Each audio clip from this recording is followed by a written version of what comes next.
ஒரு போட்டோ அப்படியே அப்படியே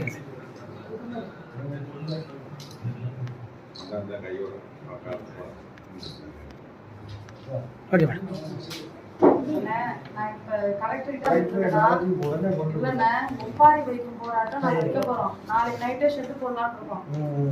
அனுமதி கொடுத்தாலும் சரி கொடுக்காட்டும் சரி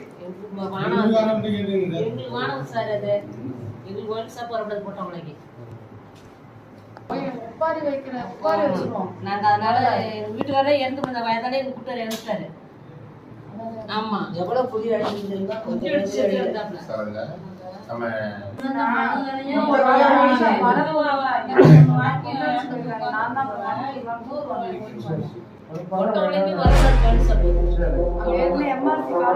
தத்தனூர் பகுதிக்கு மதுக்கடை வேண்டாம், கிராம மக்கள் மனு அளித்ததால் பரபரப்பு. 4000 ஸ்டூடண்ட்ஸ் படிக்கிறாங்க.